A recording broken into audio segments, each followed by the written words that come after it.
Isang mapagpalang umaga po sa ating lahat. Kumusta na po kayo? Sana po nasa mabuti kayong kalagayan saan man po kayo naroon sa umagang ito. Ako po si Kuya Edgar ang muling maghahatid sa inyo ng mensahe sa ating morning devotion ngayong umaga. Kumusta na po kayo? Tayo po muna ay manandaling manalangin. Panginoon, patuloy po kami nagpupuri at nagpapasalamat sa umagang ito na patuloy mo po kaming binigyan ng panibagong buhay, panibagong kalakasan sa umagang ito. Patuloy po kaming dumadalangin sa inyo sa umagang ito. Idinadalangin po namin ang lahat po ng nakikinig at nanonood sa morning devotion dito po sa Crossroad United Methodist Church. Patuloy mo nga pong pagpalain, gabayan at ingatan ang lahat po, Panginoon, na nakikinig at nanonood sa aming morning devotion. Patuloy ka po naming pinupuri, Panginoon, sa umagang ito, na patuloy kang mamagitan sa bawat isa sa amin at ang iyong presensya ang aming makamtan sa umagang ito. Panginoon, maraming salamat po sa pagkakataong ibinigay mo pong muli sa akin. Ito po ang aming samot dalangin sa matamis na pangalan ni Jesus. Amen. Ang mensahe po sa umagang ito ay ang Spirit of Prayer. Pero bago po tayo pumunta sa ating mensahe, gusto ko po munang basahin sa inyo ang isang Bible verse sa Awit chapter 86 verse 11. At ganito po ang sinasabi: "Ang kalooban mo'y ituro sa akin at iyon ang tapat kong susundin. Turo ang maglingkod ng buong taimtim." Ano po ba ang ibig sabihin ng Spirit of Prayer? Ito po ay paniniwala sa pananampalataya at pag-asa upang marinig, maunawaan at kumilos. Ang pagdarasal sa Espiritu ay isang kaloob na matatanggap sa pamamagitan ng pananampalataya kay Jesus. Siya ang Espiritu ng panalangin, siya ang tumutulong sa atin na manalangin.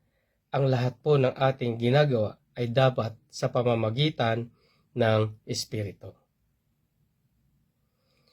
Dahil po ang pagdarasal sa banal na Espiritu ay nangangahulugan na ang ating panalangin ay ginagabayan at pinakikilos ng banal na Espiritu. Sabi po sa Roma chapter 8 verse 26, hindi natin alam kung ano ang dapat nating ipanalangin. Kaya ang Espiritu na rin ang namamagitan sa atin sa Diyos para sa ating mga daing na hindi natin kayang sabihin.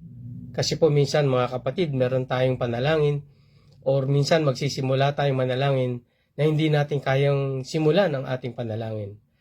Subalit kung sa banal na Espiritu tayo lalapit at sa pamamagitan ng banal na Espiritu, ang lahat po ng ating panalangin ay masasambit natin patungo sa Panginoon.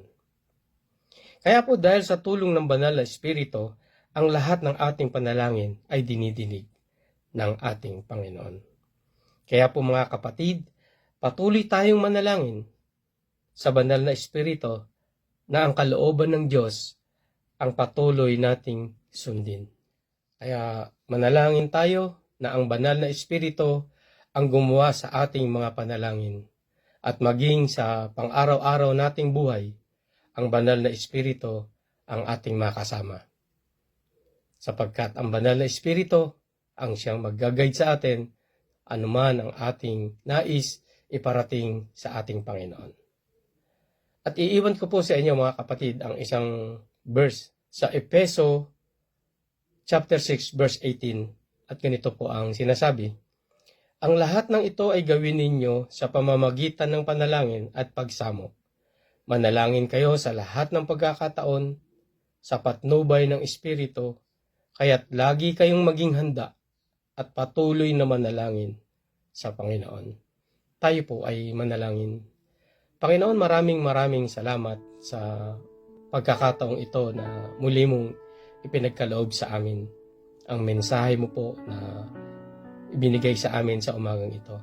Nawa, Panginoon, magamit namin ang lahat po ng ito at hinihiling po namin sa umagang ito na ibaba mo po ang iyong banal na Espiritu sa bawat isa, sa bawat nakikinig at nanonood sa aming morning devotion, at maging sa aming mga kapatid na hindi nakayanang nagkaroon ng pagkakataong makinig at manood, Panginoon. Patnubayan mo rin po sila at ibaba mo ang iyong banal na Espiritu sa bawat isa, Panginoon. Maraming salamat, Panginoon, at patuloy kaming tumatawag at nananalangin sa inyo na patuloy mo po kaming ingatan sa maghapong ito. Patuloy na kaligtasan ang ipagkaloob mo po sa bawat isa sa maghapong ito. At Panginoon, sa inyo po namin ipinagkakatiwala ang maghapong ito, anuman po ang aming gawin, saan man po kami dumako, patuloy na katagumpayan at patuloy na kaligtasan ang aming matamo na nagmumula sa inyo. Panginoon, muli, maraming salamat po. Ito po ang aming samot dalangin sa matamis na pangalan ni Jesus. Amen.